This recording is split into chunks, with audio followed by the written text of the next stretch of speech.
Hello friend, good morning. कसे आहात सर्वजण? मस्त मजेत ना. हा व्हिडिओ आहे कालचा. म्हणजे काल मी जेव्हा जास्त चिडले होते ना, तेव्हा संध्याकाळी भक्तीनं म्हणजे मिस्टर ऑफिसमधून यायच्या टायमाला भक्तीनं मोबाईल लपवून ठेवला होता. फक्त आवाज यायला द्यायचा होता. मग म्हटलं ठीक आहे, आता एवढ्याच्यानं पोरगीने व्हिडिओ बनवला आहे तर म्हटलं आज अपलोड करूच. कालचा दिवसच माझा पूर्ण बेकार गेला होता. आणि संध्याकाळी मी कडे जेवण वगैरे बनवत होते. मिस्टर ऑफिसवरून आले, त्यांना चहा दिला. भक्ती तिची बुक वगैरे शोधत होती आणि तिनं डब्याच्या मागे असा कॅमेरा लपवून ठेवला होता. आणि मला आज सकाळी म्हणजे मला रात्री समजलं होतं व्हिडिओ बघितल्यानंतर की हिनं हा गोंधळ केला आहे. तर एवढ्याच्यानं मेहनत घेतली पोरगीनं माझ्या की फक्त रिॲक्शन पप्पांची आणि माझी बघायची होती. मी थोडंसं माझा मूड चेंज मी दुपारीच केला होता. व्हिडिओ अपलोड करून झाल्यानंतर बरेच जणांची कमेंट आले होते की मॅडम तुम्ही एवढं रागवू नका, रागवलेलं चांगलं दिसत नाही किंवा असं खूप जणांची मला ना कमेंट आली होती की तो आय डी नंबर आहे तो द्या म्हणून. तर मी तो ना ब्लॉक केला होता आणि मला तो आता दिसत पण नाही आहे.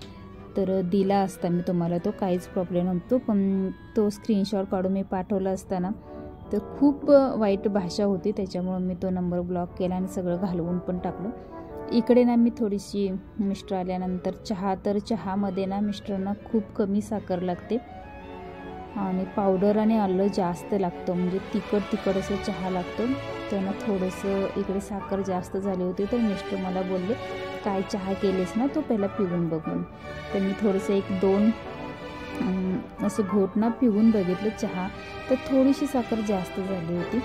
तर म्हटलं ठीक आहे, थोडीशी ॲडजस्ट करून घ्या कारण की आज माझा मूड नाही ठीक. असं बोलल्यानंतर मग मला त्याने विचारलं की काय झालं म्हणून. तोपर्यंत मी काही सांगितलेलं नव्हतं त्यांना, कारण की आल्या लगेचच आपलं रडगाणं सांगणं किंवा त्यांना आल्याला त्रास देणं हे योग्य नाही. कारण की माणूस दिवसभर ना कुठल्या टेन्शनमध्ये असतो. आपण घरी असतो, ऑफिसमध्ये वगैरे काय होतं काय नाही हे आपल्याला माहीत नसतं. आणि असं पण आम्ही दिवसभर दोघंही काय होतं काय नाही ते ऑफिसमधले मला सांगत असतात, मी घरी काही झालेलं सांगत असते. हे आमचं ना एक बॉन्डिंग दोघांचं ना फ्रेंडशिपसारखं आहे पहिल्यापासूनच. त्याच्यामुळं आमच्या घरात वाद तंटा आणि प्रत्येक म्हणजे छोट्या गोष्टीला काहीतरी असं रिॲक्ट होणं हे आमच्या घरात काय होत नाही. ॲज अ फ्रेंड आम्ही छान असं नवरा बायको राहतो आणि आमच्या घरातलं वातावरणही तसंच आहे. माझी मुलं पण ह्याच वातावरणामध्ये मोठी झालेली आहे. त्यांना कधी असा म्हणजे मोठा आवाज माझाच चुकून एखाद्या वेळी झाला तर आवाज मोठा होतो, तेही काही छोट्या गोष्टींसाठी. पण आमच्या घरात असं वातावरण कूल असतं एकदम. हसी मजाक, मूड आला तर कधीही गाणी लावायची, डान्स करायचं असं चालू असतं. आणि थोडंसं इकडं माझं ना किचन कटावरती पसारा दिसतो कारण की मी आत्ता ना वालाची भाजी बनवते. तर ती भाजी आता नंतर बघा भक्तीनं ते पण हे केलं होतं. मी जवळ मोबाईल घेऊन आल्यानंतर कढईच्या म्हटलं ही काय करते, तेव्हा मला समजून गेलं होतं की ही व्हिडिओ. मग त्याच्या अगोदर बघितलं की काय होत होतं. तर इकडे ना आमचं थोडंसं बोलणं वगैरे चालू होतं, त्याच्यामुळे पूर्ण आवाज मी बंद केला. आणि मग आत्ता आज सकाळी म्हणजे आज हे मंगळवार, तर आज सकाळी म्हटलं मग थोडंसं माझं आवरल्यानंतर मग व्हिडिओ एडिटिंग वगैरे करून म्हटलं अपलोड करू. तर इकडे मिस्टरांचं मग चहा वगैरे झाला पिऊन. गौराम पण त्याचं काहीतरी मोबाईलवरती चालू होतं कारण की तो आता सध्या ना काहीतरी करत असतो. कशात तरी मुलं बिजी असलेली बरी असतात. तर त्याचं तो चालू असतं त्याचं. इकडे लॅपटॉपवरती माझा व्हिडिओ चालू आहे कारण की तुम्ही ना लोक व्हिडिओ बघत नाही ना पूर्ण, त्यामुळे माझं वॉचिंग टाईम पूर्ण होत नाही आहे. तर मी मिस्टरांना सांगितले की असं झालं, मी व्हिडिओ वगैरे बनवला होता, अपलोड केला. तर मग ते मला उठून विचारत आहेत की काय झालं म्हणून.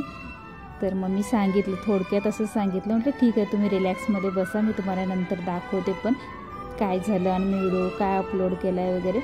तर चहा सोडून आले होते बिचारे मला विचारायला. तर थोडंसं म्हटलं जेवण वगैरे होऊ देत आणि बसू आपण निवांतमध्ये बोलत. आणि आता तुम्हाला थोडंसं दिसत असेल की मी 4 दिवस मध्यंतरी व्हिडिओ वगैरे अपलोड वगैरे काही केलं नव्हतं. तर हे बघा मी ना इथं थोडंसं किचनमध्ये ना भिंतींना ना असं का वेगळंच असं हे झालं होतं. तर आणि मला ना भिंत घाण झाली की नाही आवडत. ते माझं सारखं वर्षातून 2दा तरी हे कलर देणं, साफसफाई करणं. मला तरी इकडे माझ्या आजूबाजूला जे लोक आहेत ना, म्हणजे घरं नाही आहेत इथे, पण जे व्यवसाय करणारे लोक आहेत ना, ती आमच्या घरी येतात. मग त्यांचं सारखं चालू असतं की किती वेळा वहिनी सगळं साफसफाई करतात. तर मला आवडतं जिथल्या तिथं सगळ्या गोष्टी असणं वगैरे, आणि ते मी दुसऱ्यांच्या जीवावर नाही तर माझ्या जीवावरती सगळं करते.